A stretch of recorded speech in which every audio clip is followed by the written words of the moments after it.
Ladies and gentlemen, the story you are about to hear is true. The names have been changed to protect the innocent. Dragnet, brought to you by Chesterfield, America's most popular two-way cigarette. Chesterfield King Size at the new low price, and Chesterfield Regular.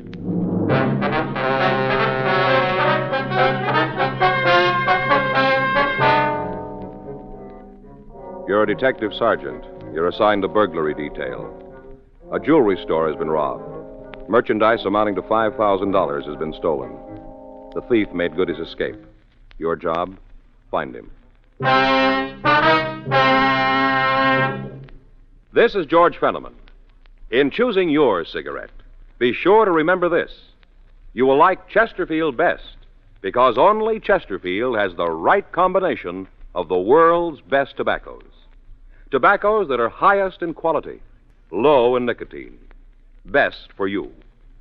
You and I smoke for relaxation, for comfort, for satisfaction. And in the whole wide world, no cigarette satisfies like a Chesterfield. Get a carton of Chesterfield today. Chesterfield Regular, Chesterfield King Size. Both at the same price in most places. In regular or king size, you can get 'em either way. The best smoke ever made's the Chesterfield you buy today. Smokers coast to coast are changing, it's a cinch to do. Here's all you have to say to get the one that's best for you. Chesterfield's for me, Chesterfield's for me. You just say it's Chesterfield's for me.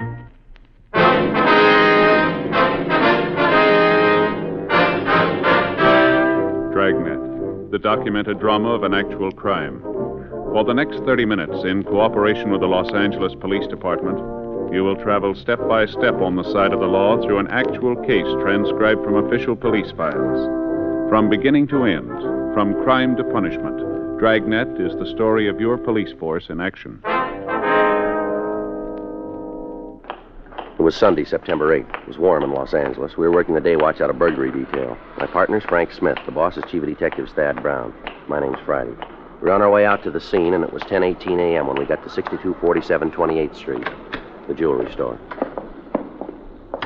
I'll be right there. Yes, sir? It's not a very big place. Probably more room behind that partition there. Yeah. I'm coming.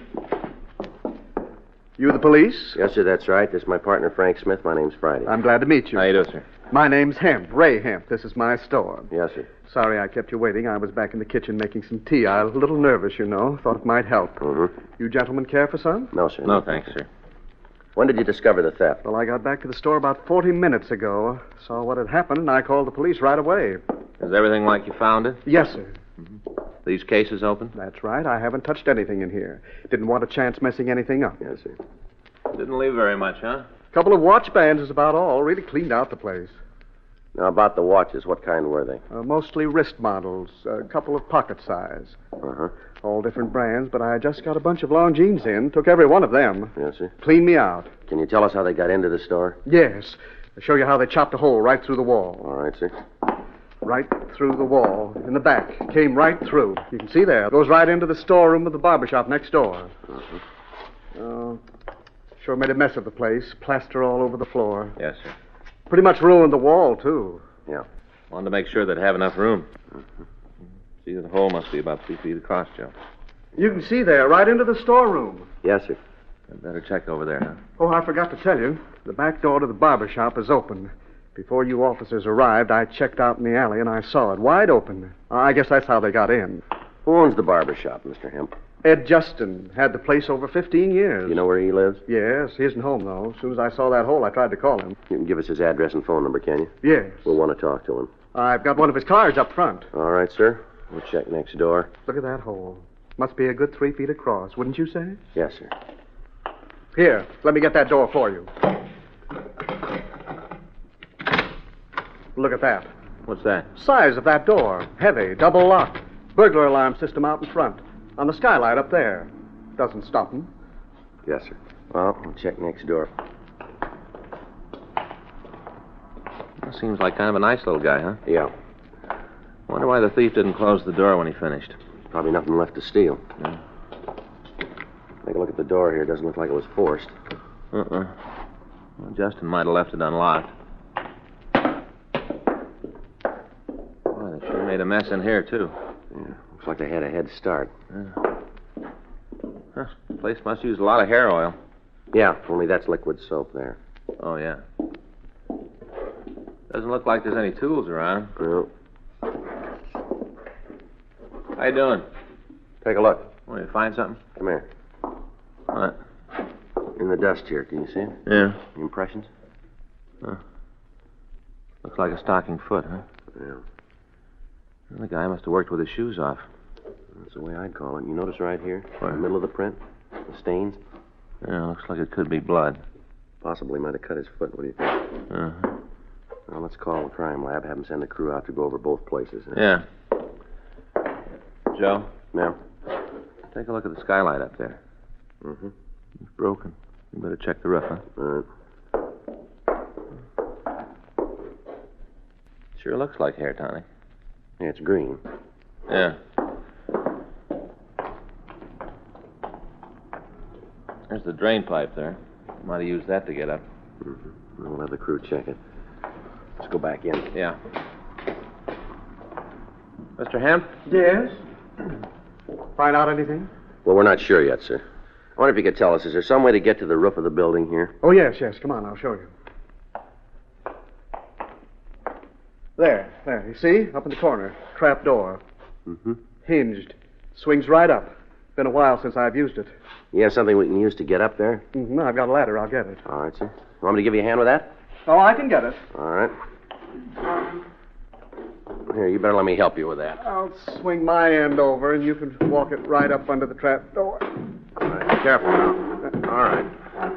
How's that? That's fine. That'll get it. Want to steady the ladder, Frank? Yeah.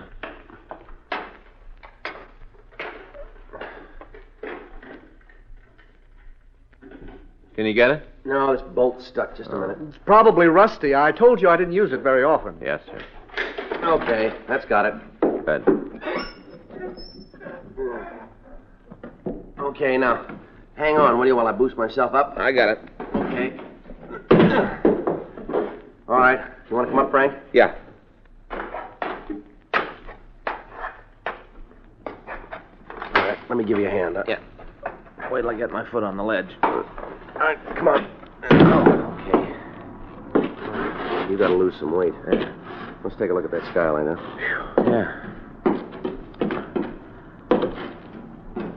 Well, I'm glad we didn't hit this tar roof at noon. Well, it's still plenty warm. There you can see all of Hemp's place through this one. Mm-hmm. Good spot to case it from, isn't it? Yeah. Let's check that broken skylight. Yeah. Take a look. Yeah, more smears. Well, there's not much doubt about these. Looks like blood, all right, doesn't it? Yeah. Maybe they did case the stores from here. Uh-huh. Could have cut his foot on a piece of glass, couldn't he? That figures. Still not much to go on. No. It'd take a pretty big cut to make these smears. Well, that'd be something in our favor. How do you mean? It won't heal overnight. The crime lab crew arrived and started their investigation. Photographs were taken of the interiors of both stores, and samples of the plaster and lath materials were held as evidence. Latent fingerprints went over both the jewelry store and the barber shop. Frank and I checked with the people in the neighborhood, but none of them could recall seeing any automobiles or strangers loitering in the vicinity. At 7:20 p.m., the barber, Ed Justin, returned. We questioned him. He said he didn't recall locking the back door to the shop, and he said it was more than possible that he did leave it open. We got a complete list of the stolen merchandise from Ray Hemp, along with the case and movement numbers of the watches. These were distributed to pawn shops throughout the city. Frank and I went back to the city hall and had the stats office start a run on the M.O. used in the burglary. 9:47 p.m., Lieutenant Lee Jones from the crime lab called to say that they'd finished their examination of the physical evidence. He told us that the stains we'd found were blood and that he'd have the grouping test finished for us in the morning. He went on to say that the suspect should have particles of plaster dust and other debris in his clothing.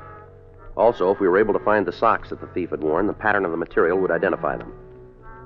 At 10:15 p.m., Frank and I finished the log and we checked out of the office.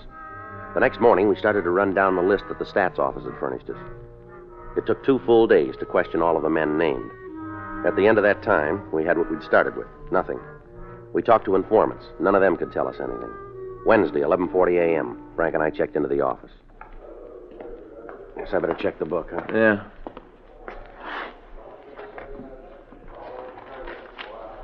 What do you got? A call from Lucarelli over at Narcotics. Yeah? Says they picked up a guy this morning. Luke talked to him and figured maybe we'd want to see him. You say why? No, he didn't spell it out. He saw our teletype on the jewelry store thing. Yeah. It's about some watches. We put in a call to Sergeant Roxy Lucarelli at Narcotics Division. 5 minutes later, the suspect was brought to our office. He was identified as Frederick Gabriel Garth. He had a record listing several arrests for burglary and narcotics. He'd served 1 term at the county jail on the narcotics charge. He was brought into the interrogation room where Frank and I questioned him. What are you giving me trouble for? I'm clean. They found nothing on me. Is that so? Sure, the marks are old. Been a long time since I had a fix. Uh-huh. Well, what do you want from me? Information? On what? You've been around a while, haven't you, Garth? Sure, I'm a native son. Then you must have a lot of friends. A couple. Any of them selling wristwatches? What do you mean? Well, you don't need a drawing for this now. Any of your friends selling watches cheap? No. You sure about that? What are you trying to build? Well, the way it came to us, you can steer us to a cheap watch. Well, you got it all wrong. I don't even own a watch. If I could buy one cheap, I'd have one. Is that right? Well, sure, I always wanted a good one. Mm-hmm. You know anybody who can lead us to a good buy? Well, what's in it for me? What do you got now? Nothing. Well, you're going to leave the same way. Well, no reason for me to give you a hand, then, is there? Then put it down that we're going to have you in here again. The way you act now will go on the books. How about it, Garth? Who's going to know? You, Smith, and me. For real? Won't do us any good to spread it around town, will it? Okay, I met a guy last night. Showed me a watch he bought for $5. What'd it look like? Gold. Pretty good watch. This fella a friend of yours? I know him, that's all. Has he got a name? Yeah, Victor Gordon. Where'd you see him? Hot dog stand. Well, where's that? Out on Western. Western's a long street. Corner of St. Andrews. What's this Gordon do for a living? I don't know. I just see him around the hot dog stand once in a while. You live around there? Yeah, I got a room near 39th and Western. I don't know the number. It's a big green place. Got those kind of plastic shingles on the roof. Red ones. Mm-hmm. You show it to us? Yeah, a friend of mine has a car. We drove him home a couple of times. Did you get a good look at the watch last night? Yeah? What kind was it? Longi. You're pretty sure about that, are you? Sure, I looked at it pretty good. He took it off his wrist, asked me if I thought it was worth $5. Uh-huh. Well, I told him it was. At least I'd pay that for it. It was a real beauty. All right. Can you give us a description of this Gordon fella? Yeah? We want you to show us where he lives. Well, I've ridden this far. No reason to get off now. You got any more on him? You're going to find out anyway. Yeah? This Gordon, Uh-huh. he's an ex-convict.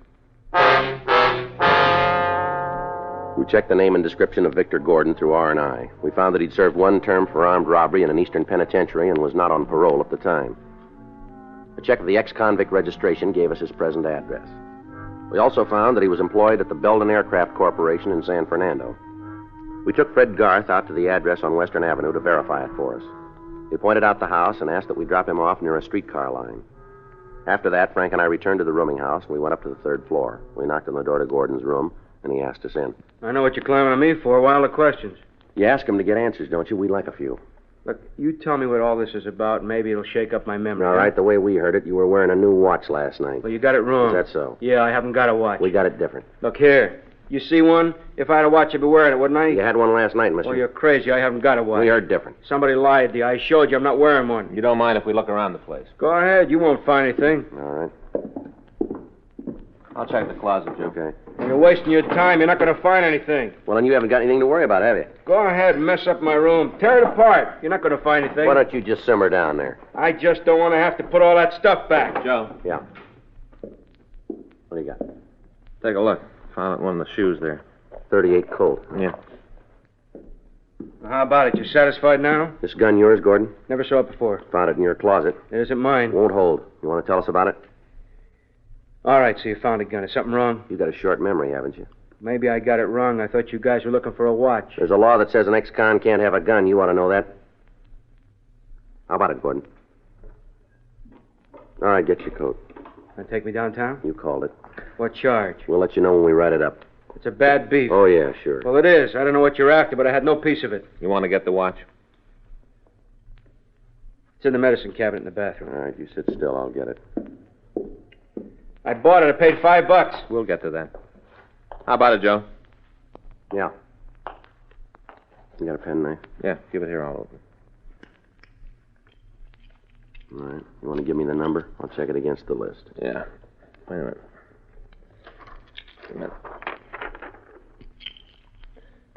It's kind of hard to see. It's 1, 6, 7, 5, 8. I think the next one's a 9. Let me see then. Yeah, that's a 9. Is it on the list? Wait a minute. Look, I didn't steal it. I was wrong about the gun, but I didn't steal the watch. Look, just sit still. How about it? No, it's not here. Wait a minute. Try the other side. Mm-hmm. Gordon, you're in trouble. Yeah, I know. The gun. No, that's only half of it, this watch. Yeah? It's listed as stolen.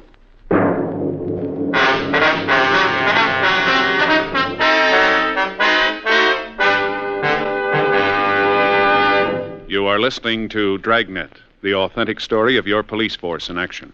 There are more than 60 million cigarette smokers in America who smoke many brands. In choosing your cigarette, be sure to remember this. You will like Chesterfield best because only Chesterfield has the right combination of the world's best tobaccos. Tobaccos that are highest in quality, low in nicotine, best for you. You and I smoke for relaxation, for comfort, for satisfaction. And in the whole wide world, no cigarette satisfies like a Chesterfield. You smoke with the greatest possible pleasure when your cigarette is Chesterfield, the right combination of the world's best tobaccos.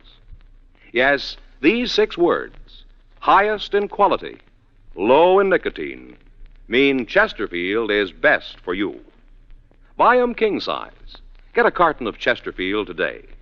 Chesterfield regular, Chesterfield king size, both at the same price in most places.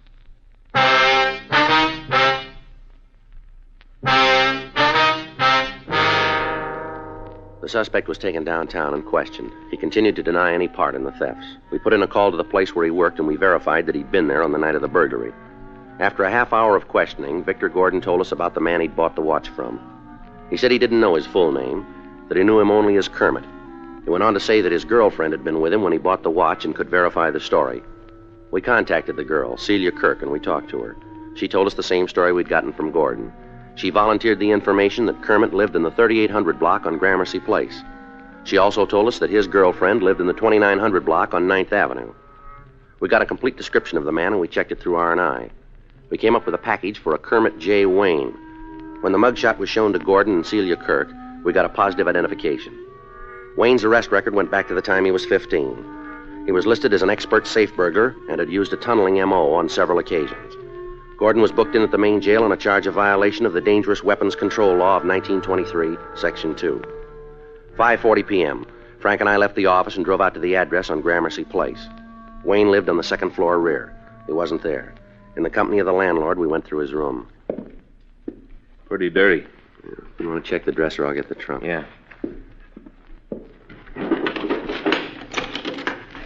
Hey, Joe, look.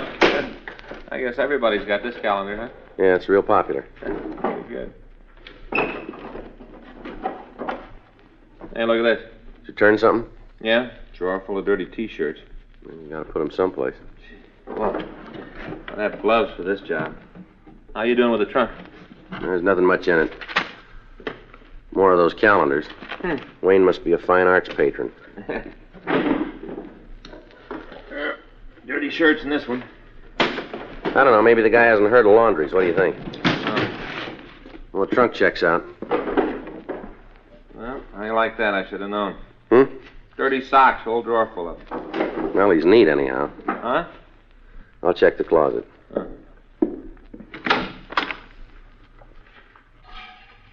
A lot of hangers, not many clothes. Maybe the guy's broke, but that's no reason to be so dirty. How about that bundle there? I haven't looked at it yet. Wait a minute. It might be his clean shirts. No, pair of pants. Figures. They're dirty, too. Wait a minute. Something in the pocket here. Pair of socks. That makes you wrong. What? If he was so neat, they'd be with the others. Maybe he had a reason for keeping them here. Why? Take a look. He had a reason. Blood on this one.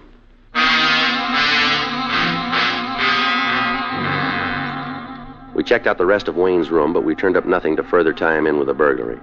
We got a description of his car from the landlord, and before we left, we made arrangements for a stakeout to be set up on his room. We took the pair of pants and the blood-stained socks down to the crime lab for examination. 8:20 p.m. Frank and I drove over to 9th Street to try to find Kermit Wayne's girlfriend. We checked the 2900 block, and we found a car that matched the description of the one owned by the suspect. We checked the white slip and found the car was registered to Wayne. Frank pulled 2 of the leads to the spark plugs, and we went back to our car to wait for Wayne to show up. The night dragged on. 4:29 a.m. It's been almost 8 hours, huh? Yeah. Maybe something had happened, don't you? Put in with you. Joe? Hmm? Did you ever notice around the city all the clocks that are stopped? No, I can't say that I have. You know, on business places, storefronts, walls, all over. Well, what brought that on? Oh, I was just thinking a little while ago. You know, some smart fella did a lot of work fixing them. All the clocks that don't run. Mm-hmm. They're only right 2 times a day. What? Clocks that are broke. Twice a day, they're right. How'd you like to be right only twice a day?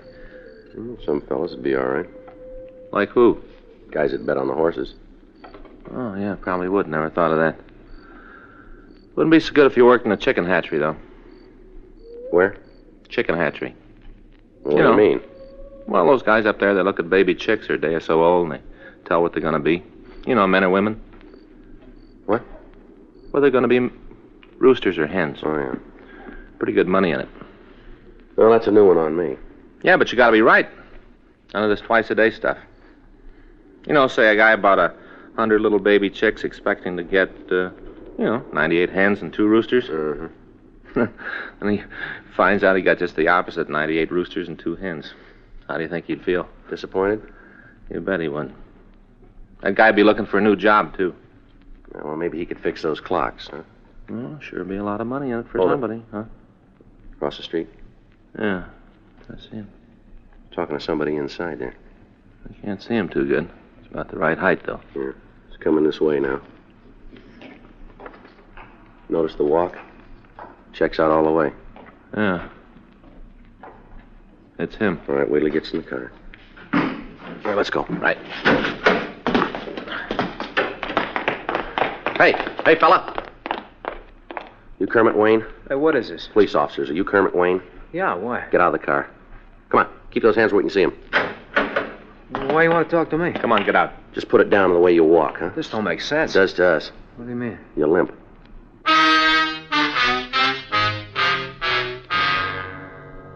The suspect was taken down to Georgia Street Receiving Hospital.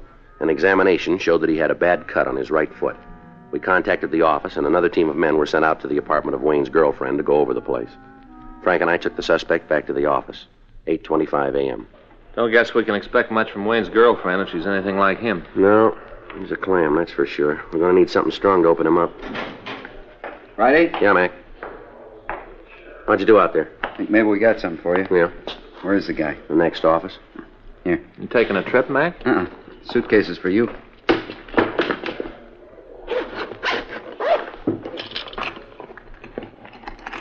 Watches, rings. Wayne's girlfriend didn't know it, but she was in the jewelry business. Look at this. All Longines. How about the serial numbers? Haven't checked him yet. As soon as we found this, we came right over. All right, we'll run them. Do you have any trouble? No, really. She was pretty cooperative. Didn't see what was going on. Mm-hmm. We told her Wayne was in custody, gave her a big story. Tells easier than it was. How'd you locate the stuff? When we told her about Wayne, she remembered the suitcase he wanted her to keep for him. Mm-hmm. He told her it was some war souvenirs. Didn't like to leave them in his room. Mm-hmm. Real surprised when she saw the contents. Then she got mad. Said he'd always promised to buy her a good watch. Never had. Well, she can start looking for a new Santa Claus, huh? Yeah. Wayne won't be shopping for some time.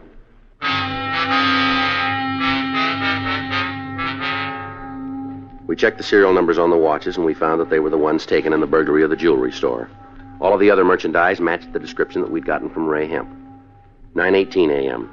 All right, you want to tell us how you cut your foot? I'm giving you nothing. You did it on the skylight over the barber shop, didn't you? You tell me. I don't know. Maybe I cut at the beach. No, we don't think so. I want to see a lawyer. I'll talk to him, but I got nothing for you guys. All right, we got something here we want you to see, Wayne. How about it, Wayne? Look familiar? Who you kidding? Bunch of watches. I've seen watches before. Who hasn't? Well, these are a little different. Look at the suitcase. Does that ring any bells? Don't mean nothing to me. You guys are trying to trap me. I know how you are. Won't work this time. I learned all about you cops a long time ago. I get it. Burglary Friday. Yeah, right. Both of them, huh? Oh, good. Okay, we'll check with you. Want to give us a story now, Wayne? I'll talk to a lawyer. That phone call there. It just called the third strike on you, mister. More bluff. All right, I'll give it to you straight. When you went into that jewelry store, you cut your foot. You left blood smears all over the place. You gotta stay away from comic We books. got pictures of the smears. Our crime lab matched them up with a pair of socks that we found in your room. The pants we found are loaded with debris that you picked up when you went through that wall. And we can prove it came from the same place. Sound like we're bluffing? You want to tell us about it now? Don't think you're so smart, you ain't. You just got the breaks, that's all, just the breaks. That's so. Yeah, you cops ain't smart. I learned it real young. Once in a while, the breaks fall on your side. Something else you should have learned real young. You wouldn't be worrying about the breaks now. What's that? The 8th commandment.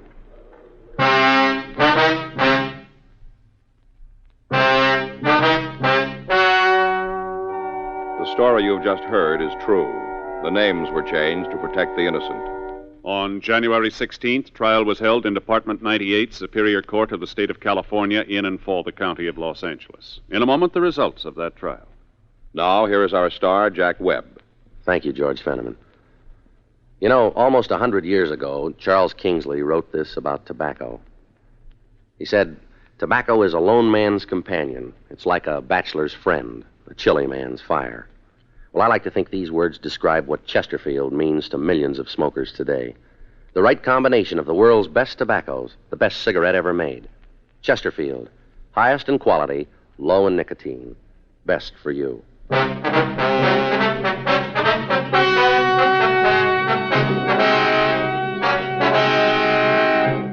Kermit J. Wayne was tried and convicted of burglary in the first degree. Victor Cavell Gordon was found guilty of violation of the Dangerous Weapons Control Act and received sentence as prescribed by law.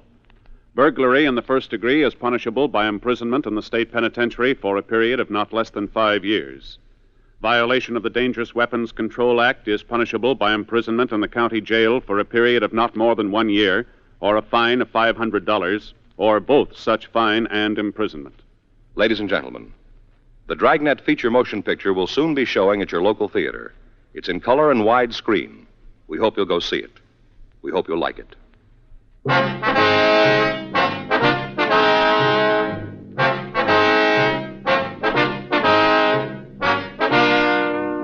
You have just heard Dragnet, a series of authentic cases from official files. Technical advice comes from the Office of Chief of Police W.H. Parker, Los Angeles Police Department.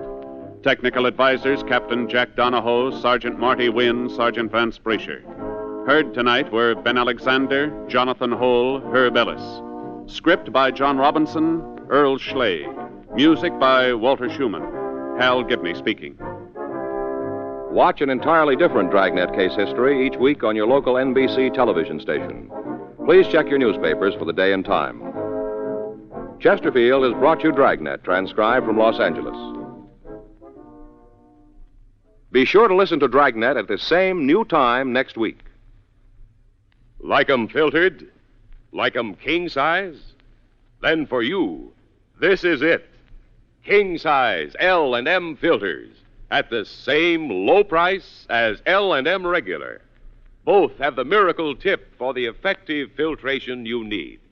Yes, it's the filter that counts, and L&M has the best.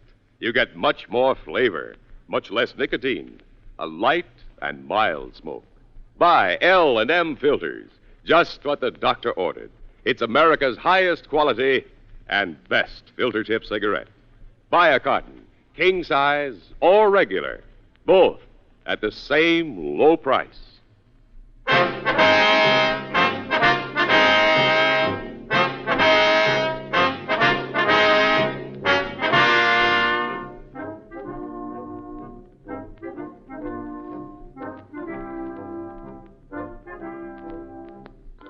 Lux Radio Theater presents Wuthering Heights tonight on the NBC Radio Network.